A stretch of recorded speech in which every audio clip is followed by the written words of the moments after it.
خون ناپاک ہے تو کہتے ہیں جب ناپاک ہے تو وضو توڑ دے گا. ایک کولو گال بنا لی. یہ مسئلہ ہی غلط ہے کہ خون ناپاک ہے. جی قرآن میں آیا جی خون. سرکار قرآن میں کہاں لکھا ہوا ہے؟ قرآن میں لکھا ہوا ہے کہ بہتا ہوا لہو پینا حرام ہے. ناپاک تو نہیں لکھا ہوا. اور پینا بھی صرف بہتا ہوا لہو ہے. اور جو بہتا ہوا لہو ہے وہ پینا حرام ہے. ویسے خون پاک ہے, چاہے جانور کا ہو چاہے انسان کا ہو, جو حلال جانور ہے. اب مسئلہ انہوں نے نکال لیا. کاش انہوں نے حدیث پڑھی ہوتی. ابو داؤد کے اندر حدیث ہے, ایک صحابی کو نبی علیہ السلام نے پہرے پہ لگایا, رات کے وقت کافروں نے حملہ کر دیا, انہیں تیر لگے, ان کا خون بہتا رہا اور وہ اسی حالت میں نماز مکمل کرتے رہے. الحمدللہ رب العالمین والصلاة والسلام علی سید الانبیاء والمرسلین, اما بعد فاعوذ باللہ من الشیطان الرجیم. بسم اللہ الرحمن الرحیم. مرزا جیلمی نے ایک بیان اپلوڈ کیا ہے خون سے وضو ٹوٹنے کا مسئلہ, اور اس میں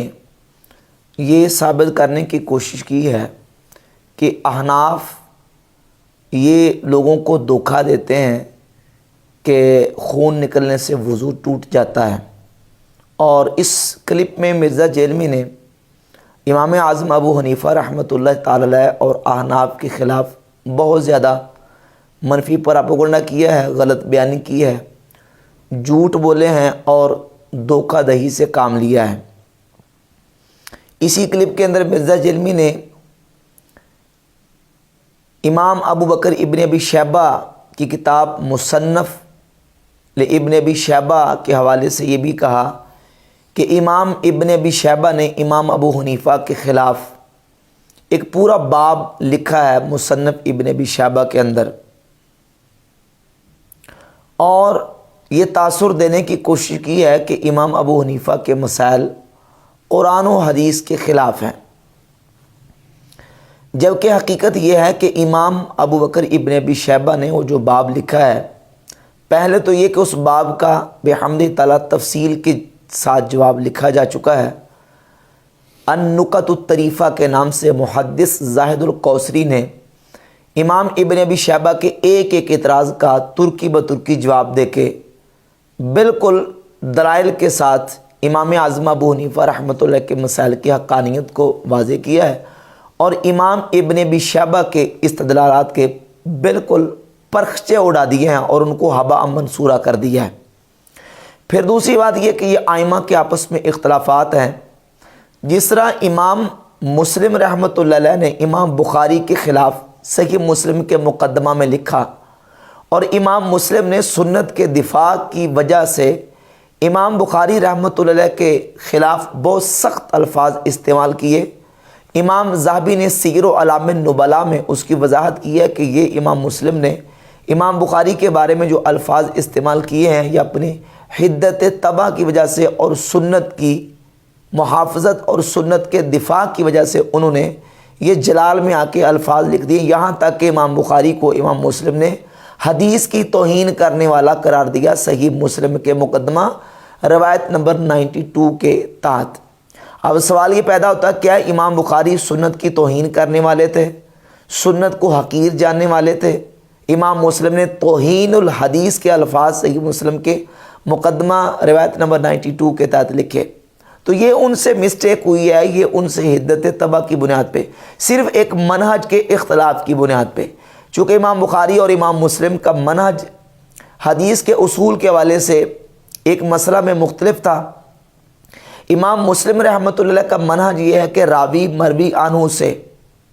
اس کا لقاء اور سماع صرف ممکن ہو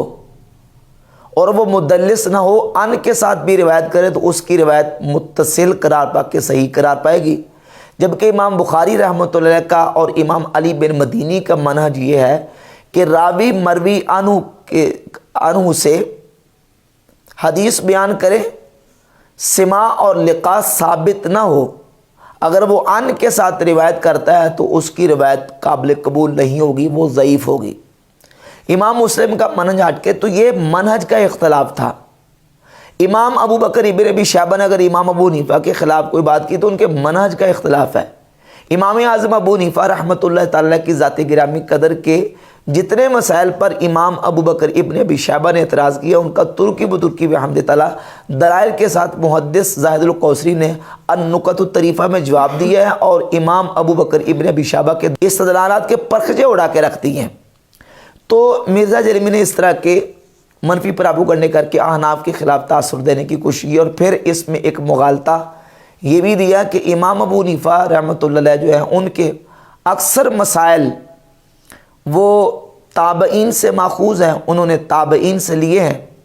اور بعد میں روایات اور احادیث مل گئیں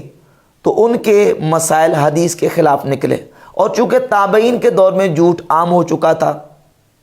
اور بعد میں 300 سال تیسری صدی کے اندر امام بخاری مسلم اور دیگر محدثین کتابوں کو ترتیب دیا، لہٰذا جو ہے نا یہ حدیثیں ان کے مسائل کے خلاف نکلی۔ کتنی مدح کا خیز بات ہے۔ سوال یہ پیدا ہوتا ہے کہ امام ابو حنیفہ رحمۃ اللہ تعالی علیہ 150 ہجری میں فوت ہو گئے، وہ تابعین جنہوں نے نبی کریم علیہ الصلوۃ والسلام کے صحابہ کا زمانہ پایا، صحابہ اکرام کی شاگردی اختیار کی، صحابہ سے مسائل کو سیکھا، ان کے دور میں تو چونکہ جھوٹ عام ہو چکا تھا اس لیے وہ جھوٹ کا شکار ہو گئے اور جھوٹی روایتیں جھوٹے مسئلے گڑھتے رہے، اور اس کے بعد تیسری صدی کے اندر بعد میں آنے والے جو محدثین ہیں ان کے دور میں جھوٹ کم ہو گیا تھا۔ حالانکہ صحیح بخاری کی حدیث ہے، نبی پاک صلی اللہ علیہ وآلہ وسلم نے فرمایا لا یأتی علیکم زمان الا الذی بعدہ شر منہ، کہ تم پر جو بھی زمانہ آئے گا، ہر آنے والا زمانہ پہلے زمانے سے شر میں زیادہ ہوگا،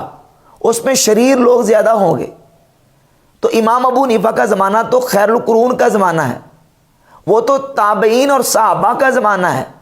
اس صحابہ اور تابعین کے زمانے میں تو جھوٹ عام ہو چکا تھا، لہذا وہ غلط مسئلے انہوں نے گڑھ لیے۔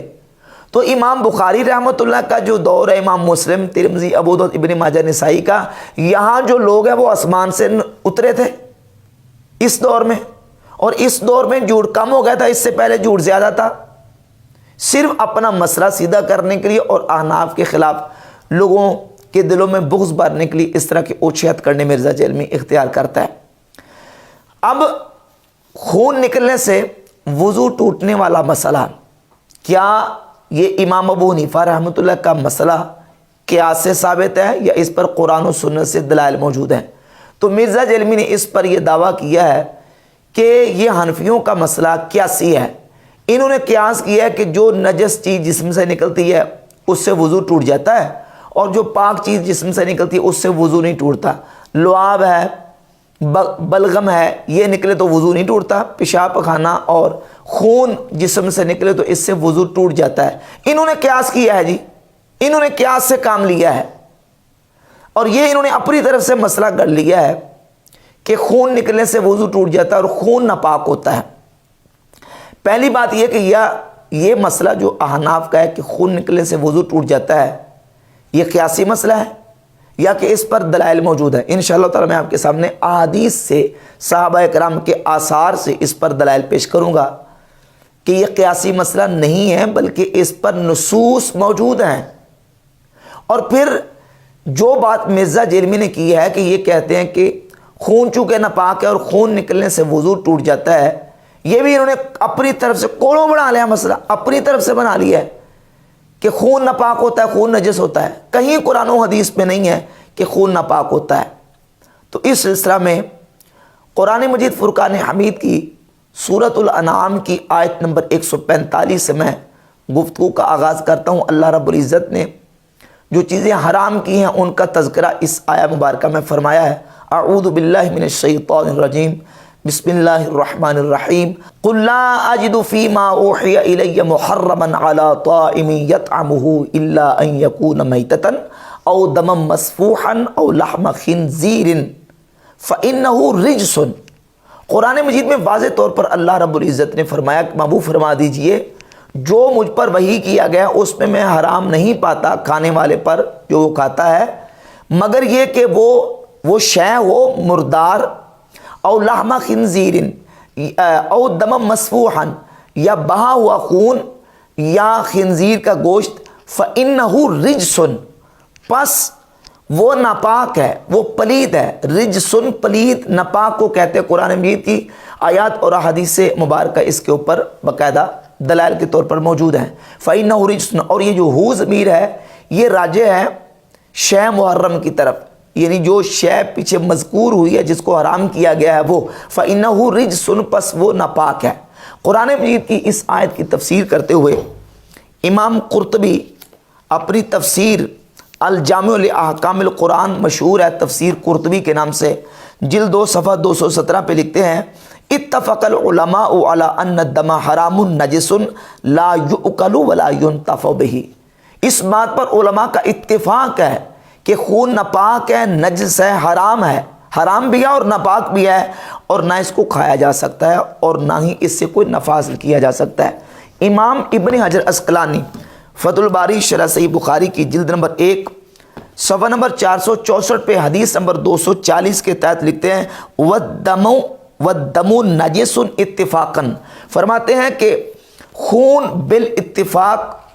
نجس ہے، ناپاک ہے۔ یہ امام بدر الدین عینی کی کتاب عمدۃ القاری شرح صحیح البخاری جلد نمبر اس کی 3 صفحہ نمبر 417 پہ حدیث نمبر 312 کے تحت لکھتے ہیں: فَإِنَّ الدَّمَ نَجِسٌ وَهُوَ اِجْمَاعُ الْمُسْلِمِينَ، خون ناپاک ہے، پلید ہے، اور اس پر مسلمانوں کا اجماع ہے، اجماع ہے مسلمانوں کا۔ اور مرزا جرمی کہہ رہے ہیں کہ انہوں نے اپنی طرف سے اپنے کولوں مسئلہ کر لیا ہے کہ خون ناپاک ہوتا ہے۔ قرآن مجید کی آیت مبارکہ اور پھر محدثین کے حوالہ جات پیش کر کے میں احادیث آپ کے سامنے رکھوں گا۔ یہ امام نووی رحمۃ اللہ کی صحیح مسلم کی شرح ہے، امام نووی المتوفیٰ 676 ہجری، شرح صحیح مسلم کی جلد نمبر 3 صفحہ نمبر 200 پہ لکھتے ہیں: وَفِيهِ أَنَّ الدَّمَ نَجِسٌ وَهُوَ بِإِجْمَاعِ الْمُسْلِمِينَ، فرماتے ہیں کہ خون ناپاک ہے اور اس پر مسلمانوں کا اجماع چلا رہا ہے۔ اس پر کتنے بیسیوں حوالے میں پیش کر سکتا ہوں کہ مسلمانوں کا اجماع اور اتفاق اس پر چلا آ رہا ہے کہ خون ناپاک اور نجس ہے۔ ابن تیمیہ کی کتاب ہے شرح العمدہ جلد 1 صفحہ 105 پہ ابن تیمیہ نے یہ لکھا کہ الدم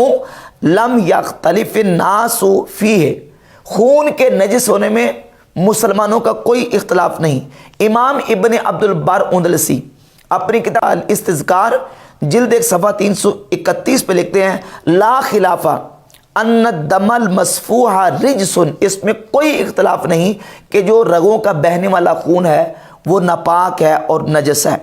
حافظ ابن حزم اندلسی اپنی کتاب مراتب الاجماع اس میں صفحہ 19 پہ لکھتے ہیں: واتفقوا علی ان الکثیر من الدم، کہ اس بات پر اتفاق ہے کہ خون جو کثیر ہے، چاہے وہ جس طرح کا بھی خون ہو، وہ ناپاک ہے۔ اور اس پر بیسیوں بحمد تعالی حوالہ جات علماء کے ائمہ دین کے پیش کیے جا سکتے ہیں کہ بہنے والا خون ناپاک ہے۔ اب ان حوالہ جات کے بعد مرزا جرمی کی سٹیٹمنٹ کو چیک کریں کہ وہ کہتا ہے کہ خون کے ناپاک ہونے کے بارے میں کوئی قرآن و حدیث سے دلیل نہیں ہے، اور یہ مسئلہ حنفیوں نے اپنی طرف سے اپنے کوڑوں کر لیا ہے۔ خون ناپاک ہے تو کہتے ہیں جب ناپاک ہے تو وضو توڑ دے گا، ایک کولو گال بنا لی، یہ مسئلہ ہی غلط ہے کہ خون ناپاک ہے، اپنی طرف سے بنا لیا۔ اس کے بعد احادیث پاک موجود ہے۔ صحیح بخاری کے اندر 227 نمبر حدیث ہے، نبی پاک صلی اللہ علیہ وآلہ وسلم کی بارگاہ اقدس میں ایک عورت آئی، انہوں نے آ کے عرض کی: یا رسول اللہ، حیض سے کپڑے خون سے آلودہ ہو جاتے ہیں تو اس کا کیا کیا جائے؟ 227 نمبر صحیح بخاری کی حدیث ہے۔ نبی پاک صلی اللہ علیہ وآلہ وسلم نے فرمایا: تحسہ ثم تقرصہ بالماء، پہلے تو اس کو کھرچ دے، پھر اس کو پانی کے ساتھ رگڑ، وتنحدہ،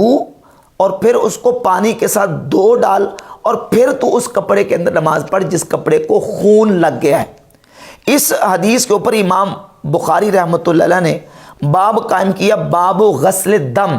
یعنی خون کو دھونے کا بیان۔ خون اگر کپڑوں پہ لگ جائے تو چونکہ ناپاک ہوتا ہے، اس کو دھونے کا بیان۔ اور امام نووی رحمۃ اللہ علیہ نے صحیح مسلم کی تبویب میں اس کا باب قائم کیا، باب نجاست الدم و کیفیت غسلہ، یعنی خون کو دھونے کی اور اس کی خون کی نجاست کا بیان اور اس کو دھونے کی کیفیت کا بیان. یہ کتاب ہے کتاب الام، امام محمد بن ادریس شافعی رحمۃ اللہ علیہ کتاب الام کی جلد نمبر 1 صفحہ نمبر 67 پہ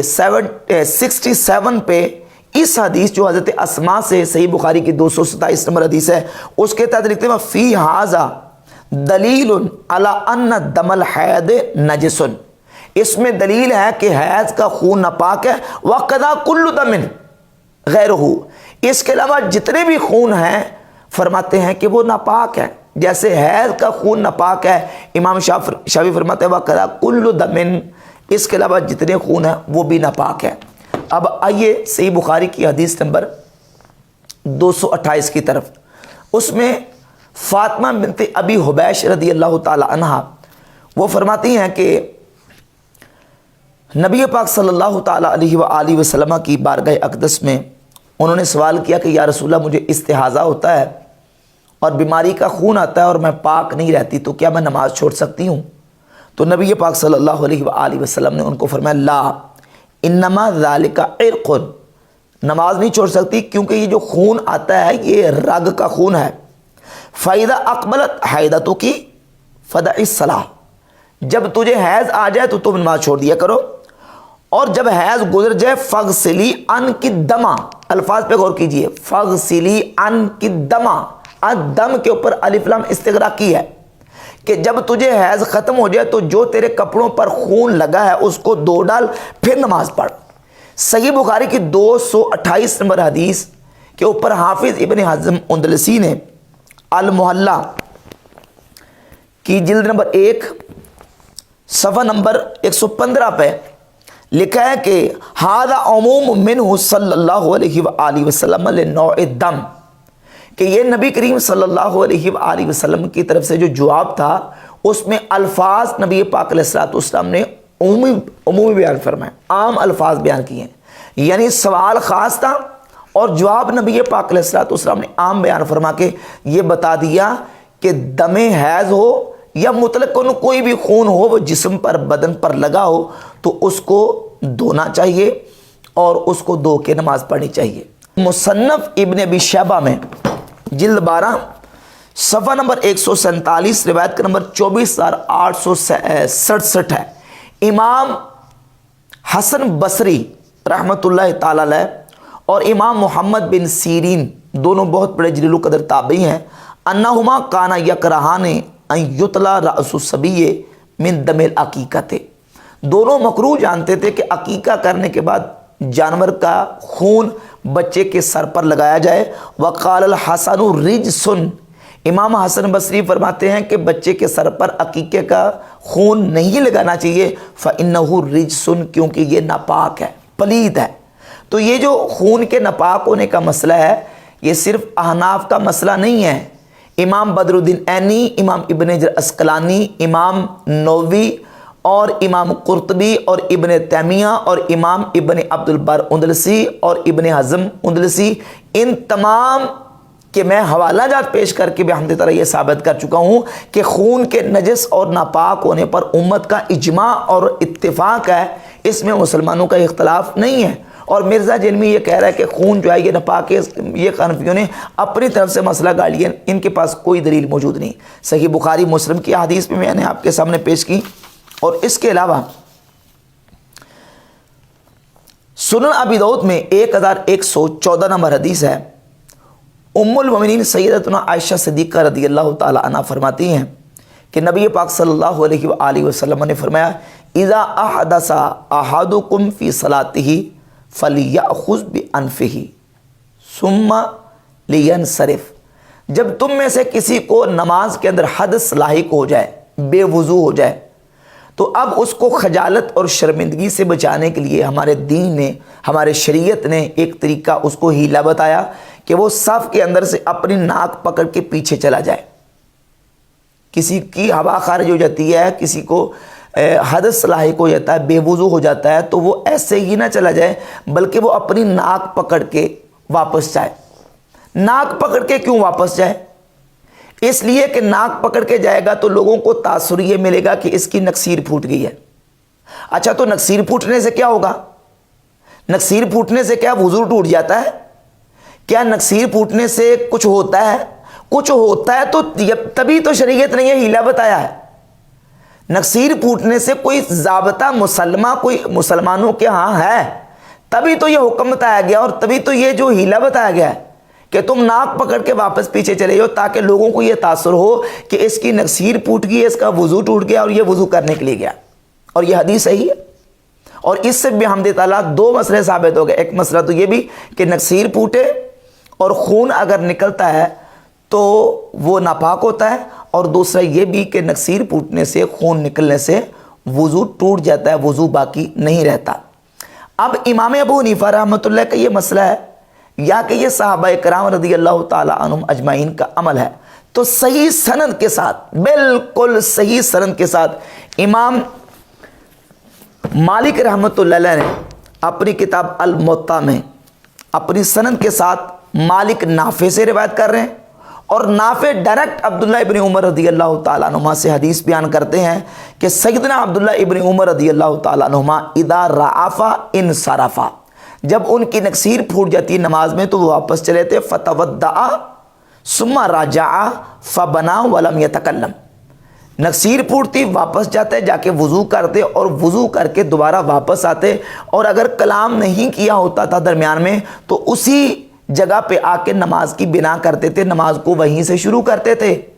یہ سیدنا عبداللہ ابن عمر رضی اللہ تعالیٰ کا موقف سند صحیح کے ساتھ، یہی حدیث مصنف عبد الرزاق میں، اور یہی حدیث جو ہے وہ امام بہقی اپنی کتاب السنن الکبریٰ للبہقی میں اس کو لے کے ہیں، جلد نمبر 2 صفحہ نمبر 256، حدیث نمبر 3384، اور کہتے ہیں ھذا عن ابن عمر صحیح، یہ عبداللہ ابن عمر رضی اللہ تعالیٰ عنہ سے حدیث صحیح ہے۔ وقد روی عن علی رضی اللہ عنہ، اور مولا علی رضی اللہ تعالیٰ عنہ سے بھی یہی روایت کیا گیا ہے کہ وہ بھی یہ کہتے ہیں کہ ناک پکڑ کے بندہ باہر چلا جائے، اور وہ کہاں روایت کیا گیا؟ یہ امام بخاری مسلم کے دادا استاذ ہیں، ان کی کتاب ہے مصنف عبد الرزاق، اور جلد نمبر 2 صفحہ نمبر 338، اور حدیث کا نمبر ہے 3606۔ مولا علی فرماتے ہیں جس کو نماز کے اندر حدث لاحق ہو جائے، اور رعافن یا اس کی نکسیر پھوٹ جائے، او قیعن یا اس کو قیع آ جائے، فلینصرف وہ لوٹ جائے، اور اپنے ہاتھ کو اپنے ناک کے اوپر رکھے، فلیتودع اور جا کے وضو کرے، فإن تکلم استقبلا اگر اس نے درمیان میں کلام کیا ہے تو پھر نئے سرے سے نماز کو شروع کرے، وإلا اعتد بما مضى اور اگر کلام نہیں کیا تو وہاں سے نماز کی بنا کرے۔ جس کو مرزا جرمی دھوکہ قرار دے رہا حنفیوں کا دھوکہ ہے،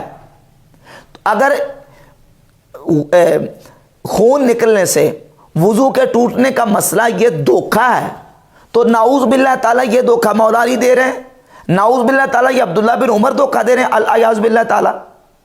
جبکہ امام ابو حنیفہ رحمۃ اللہ کا جو موقف اور مسئلہ بحمد تعالیٰ احادیث اس پر موجود ہیں، آثار صحابہ موجود ہیں۔ یہ تو وہ عبداللہ بن عمر کی حدیث صحیح حدیث ہے جس کو امام بہقی کہہ رہے ہیں کہ یہ حدیث صحیح ہے، اور متعدد کتابوں کے اندر موجود ہے کہ عبداللہ ابن عمر رضی اللہ تعالیٰ عنہما وہ نماز میں اگر ان کی نکسیر پھوٹ جاتی تھی، خون نکل آتا تھا، تو وہ پھر اس کو دھو ڈالتے تھے اور وضو کر کے نماز پڑھتے تھے۔ اور اس سلسلہ میں ایک روایت سنن ابن ماجہ میں 1221 نمبر روایت موجود ہے، اگرچہ اسلام 360 ایپ میں اس کو ضعیف قرار دیا گیا ہے، اور اس میں اسماعیل بن عیاش کے اوپر جرا لکھی ہے، البتہ وہ حدیث سن لیں ذرا۔ مرزا کہتا ہے حدیث ہی کوئی نہیں، ان کے پاس دلیل ہی کوئی نہیں، حدیث سن لیں ذرا۔ نبی پاک صلی اللہ علیہ وآلہ وسلم نے فرمایا من اصاب قیء اور رعاف، جس شخص کو قیع آئے یا اس کی نکسیر پھوٹ جائے یا اس کو منہ بھر کے قیع آئے یا مزی آئے تو فلینصرف وہ لوٹ جائے، فلیتودع پس جا کے وہ وضو کرے، اگر اس نے کلام نہیں کیا اس حالت میں ہے تو وہ آ کے نماز میں اسی جگہ پہ بنا کرے۔ عبداللہ بن عمر کا عمل ساتھ میں لائیں، اور یہ حدیث جس کو البانی وغیرہ نے ضعیف قرار دیا ہے اس حدیث کو بھی ساتھ نہ لیں، ابھی آثار آئیں گے دیگر۔ سیدنا ابو سعید خدری رضی اللہ تعالیٰ سے، عبداللہ بن عباس رضی اللہ تعالیٰ عنہ سے، حضرت سیدنا مسور بن مخرمہ رضی اللہ تعالیٰ عنہ سے، اور ان کے علاوہ سیدنا عائشہ صدیقہ رضی اللہ تعالیٰ عنہ، حضرت ابو ہریرہ رضی اللہ تعالیٰ عنہ، اور ابو دردہ، حضرت سبحان رضی اللہ تعالیٰ عنہ، ان تمام صحابہ سے آثار موجود ہیں، روایات موجود ہیں، اگرچہ ان تمام روایات کے اندر کچھ ضعف موجود ہے، کچھ راوی کمزور ہیں، لیکن یہ تمام آثار اور احادیث مرفوعہ موقوفہ اور ایک صحیح سند کے ساتھ مرسل روایت مصنف عبدالرزاق کی جلد نمبر 2 صفحہ نمبر 341 پہ حدیث نمبر 3618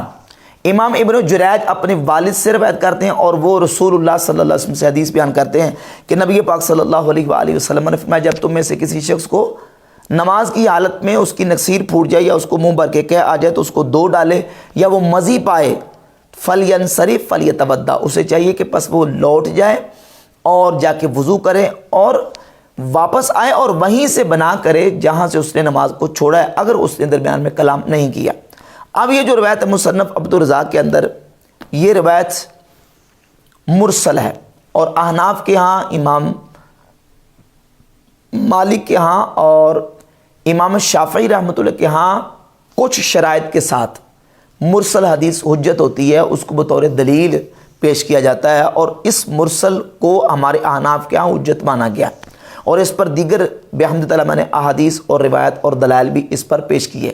اور پھر اس کے علاوہ دیگر اور بہت ساری احادیث اور روایت، بلکہ امام دارقطنی نے سنن دارقطنی میں تو ایک بہت بڑا ذخیرہ روایت اور احادیث کا انہوں نے جمع کیا ہے، اگرچہ ان کے ساتھ ساتھ انہوں نے کلام بھی کیا۔ سیدنا عبداللہ ابن عباس رضی اللہ تعالیٰ عنہ کی حدیث ہے، یہی حدیث ہے کہ جب تم میں سے کسی کو نماز میں نکسیر پھوٹ جائے تو اسے چاہیے کہ وہ اس کو خون کو دو ڈالے اور نماز وضو کر کے دوبارہ پڑھے۔ اس میں سلیمان بن ارقم راوی متروک ہے۔ اس کے علاوہ یہ روایت جو ہے وہ سیدنا عبداللہ ابن عباس رضی اللہ تعالیٰ عنہ کے علاوہ حضرت ابو ہریرہ رضی اللہ تعالیٰ عنہ سے، حضرت مسور بن مخرمہ رضی اللہ تعالیٰ سے مصنف عبدالرزاق کے اندر اسی مضمون کی ان سے ایک روایت ہے، سیدنا ابو سعید خدری رضی اللہ تعالیٰ سے۔ لیکن ان تمام روایات کے اندر جو راوی ہیں بعض، وہ ان کے اوپر محدثین کی جرح موجود ہے، لیکن اس کے باوجود چونکہ یہ تعدد طرق کے ساتھ یہ مسئلہ مروی ہے، اس کے اوپر صحیح احادیث اور سیدنا عبداللہ ابن عمر رضی اللہ تعالیٰ عنہما کا جو صحیح سند کے ساتھ عمل، وہ عمل بھی موجود ہے، اور اجلہ تابعین جو کہ تقریباً پہلی صدی کے راؤنڈ بوٹ،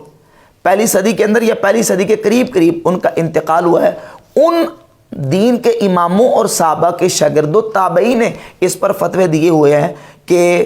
نکسیر پوٹنے سے، جسم سے خون نکلنے سے وضو ٹوٹ جاتا ہے۔ یہ صرف امام ابو حنیفہ رحمۃ اللہ کا مسئلہ اور موقف نہیں ہے۔ مصنف ابن ابی شیبہ کی جلد نمبر 1، جلد نمبر 2 اور اس کا صفحہ نمبر ہے 123، 1467 سے لے کر 1472 تک یہ تمام آثار تابعین کے موجود ہیں۔ امام ابراہیم نخعی رحمۃ اللہ فرماتے ہیں کہ اذا سال الدم نقض الوضوء، جب خون جسم سے بہہ نکلے تو وضو ٹوٹ جاتا ہے۔ اسی طرح امام حسن بصری رحمۃ اللہ فرماتے ہیں الوضوء من الدم الا ما کان سائلا، جب خون بہنے والا ہو تو اس سے وضو واجب ہو جاتا ہے۔ امام مجاہد تابعی رحمۃ اللہ سے پوچھا گیا کسی شخص کے ہاتھ سے خون نکلا ہے اور وہ اپنی جگہ سے تجاوز نہیں اس نے کیا، تو مجاہد تابعی رحمۃ اللہ فرماتے ہیں پھر بھی وہ اس پر وضو کرے گا۔ امام ابراہیم نخعی اور امام شعبی جو کہ 500 صحابہ کی زیارت کرنے والے ہیں، مصنف ابن ابی شیبہ کی 1472 نمبر روایت ہے کہ وہ فرماتے الوضوء واجب من کل دم قاطر، ہر وہ قطرہ جو خون کا جسم سے نکلتا ہے اس پر وضو واجب ہے۔ تو یہ اجلہ تابعین اور صحابہ کرام کے فتاویات بھی ہم تعالیٰ اس پر موجود ہیں۔ اب رہ گیا مرزا کا استدلال اور مرزا کی دلیل، جس کی بنیاد پہ مرزا نے کہا جی انہوں نے کاش وہ حدیث پڑھ لی ہوتی۔ کون سی حدیث مرزا صاحب پڑھ لی ہوتی جس کی بنیاد پہ تم کہتے ہو خون نکلنے سے وضو نہیں ٹوٹتا؟ وہ حدیث ہے سنن ابی داؤد میں 198 نمبر حدیث ہے کہ نبی کریم صلی اللہ علیہ وسلم نے چند صحابہ کو اپنی سیکورٹی کے لیے معمور کیا تھا، اور ان صحابہ کو مشرکین کی طرف سے تیروں کے زخم لگایا گئے اور انہوں نے زخموں کی حالت میں نماز پڑھی ہے، ان کا خون نکل رہا تھا، لہذا ثابت ہو گیا کہ خون نکلنے سے وضو نہیں ٹوٹتا۔ اب جس روایت کی تم پڑھنے کی دعوت دے رہے ہو، ائمہ محدثین نے یہ روایتیں پڑھی ہوئی تھیں۔ کیوں؟ اس لیے کہ یہ جو روایت ہے سنن ابی داؤد اور مسند احمد بن حنبل کی، اس روایت کا مرکزی راوی ہے عقیل بن جابر بن عبداللہ۔ عقیل بن جابر بن عبداللہ کا سٹیٹس کیا ہے؟ یہ امام ذہبی کی کتاب المغنی فی الضعفاء، المغنی فی الضعفاء جلد نمبر 2 صفحہ نمبر 65 پہ ترجمہ 4160 ہے. امام زابی عقیل بن جابر بن عبداللہ کے بارے میں لکھتے ہیں عقیل بن جابر بن عبداللہ الانصاری عن ابیہ فیہ جہالت. یہ عقیل بن جابر جو ہے اس میں جہالت ہے، مجہول راوی ہے. یہ ہے سٹیٹس عقیل بن جابر بن عبداللہ کا، اور یہ الجرح و تعدیل ہے امام ابن ابی حاتم کی جلد نمبر 6 صفحہ نمبر 280 پہ. امام ابن ابی حاتم اپنے والد امام ابو حاتم سے بیان کرتے ہیں سمیت ابی یقول، میں نے اپنے والد ابو حاتم سے سنا، وہ کہہ رہے تھے، وہ فرماتے ہیں کہ عقیل بن جابر لا عارفہ، یہ جو عقیل بن جابر ہے سنن ابی داؤد کی 198 نمبر حدیث کا راوی، حضرت جابر رضی اللہ عنہ کا بیٹا، جن کی روایت کتب ستہ میں صرف ایک روایت ہے سنن ابی داؤد کی 198 نمبر، اور ایک مستند احمد بن حنبل میں اس کا یہی طریقہ ہے. یہ امام ابو حاتم کہتے ہیں لا عارفہ، میں اس کو نہیں جانتا، مجہول راوی ہے. یہ ہے سٹیٹس اس روایت کا جس ایک اکلوتی روایت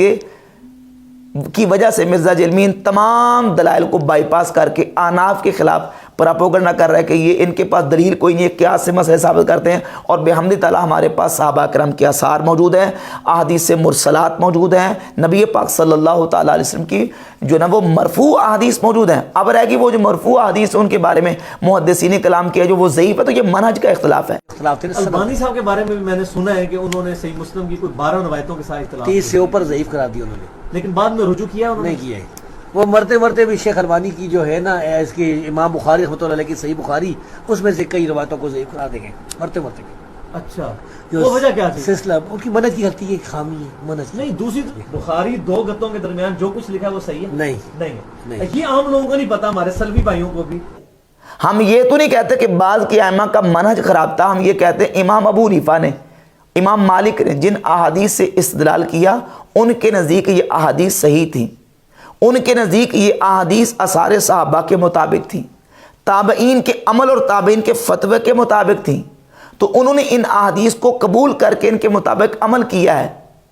اگر بعد والے آ کے ان احادیث کو ضعیف کرا دیتے ہیں، ہم یہ نہیں کہتے کہ منہج کی خرابی ہے، ہم کہتے ہیں ان کے منہج کا اختلاف ہے، منہج کا اختلاف ہے. پہلے صدی کے دوسری صدی کے ائمہ کے نزدیک وہ احادیث صحیح ہیں، بعد والوں تک وہ پہنچی تو انہوں نے ان کو اپنے منہج کے اختلاف کی بنیاد پہ ضعیف قرار دیا. تو یہ منہج کا اختلاف ہے جس کی بنیاد پہ احادیث صحیح بھی ہوتی ہیں، احادیث ضعیف بھی ہوتی ہیں. جس طرح کہ صحیح مسلم کے اندر کتنی احادیث وہ ہیں، دور نہ جائیں 2750 نمبر حدیث ہے عبداللہ بن معبد الزمانی کا سیدنا حضرت جابر رضی اللہ تعالیٰ عنہ سے، عبداللہ بن معبد الزمانی کا حضرت ابو قتادہ رضی اللہ تعالیٰ عنہ سے سما کا مسئلہ. امام بخاری کے نزدیک عبداللہ بن معبد الزمانی کا حضرت ابو قتادہ سے سما ثابت نہیں ہے، ان کے نزدیک یہ حدیث ضعیف ہے. اور امام مسلم رحمۃ اللہ کے نزدیک یہ حدیث صحیح ہے، اس لیے تو وہ لے کے ہیں. اور پھر دوسرا یہ ہے کہ منہج کا اختلاف ہے. راوی کا مروی عنہ سے زمانہ ایک ہو، سما اور لقاء ممکن ہو، ان کے ساتھ بھی روایت کرے، مدلس نہ ہو، تو اس کی حدیث صحیح ہوتی ہے امام مسلم کے نزدیک اور دیگر ائمہ کے نزدیک. امام بخاری کے نزدیک سما ثابت ہونا ضروری ہے ورنہ حدیث صحیح نہیں ہوتی. تو یہ منہج کا اختلاف ہے. اس منہج کے اختلاف کی بنیاد پہ بعد والے ائمہ نے بعض احادیث کو ریجیکٹ کر دیا، قبول نہیں کیا، ضعیف قرار دیا، اور جو پہلے ائمہ تھے پہلی صدی کے دوسری صدی کے ان احادیث کو صحیح قرار دیتے تھے.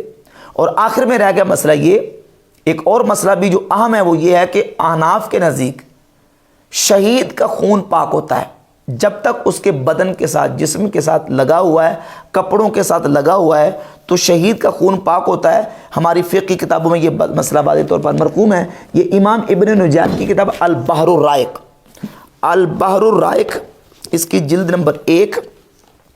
صفحہ نمبر 398 پہ امام ابن نجار فرماتے ہیں اما دم الشہید فہو طاہر ما دام علیہ،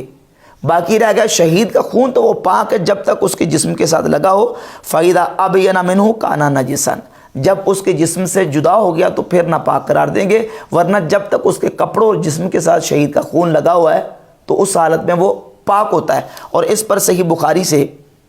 ایک حدیث موجود ہے 1346 نمبر، نبی پاک صلی اللہ تعالیٰ علیہ وآلہ وسلم نے غزوہ احد کے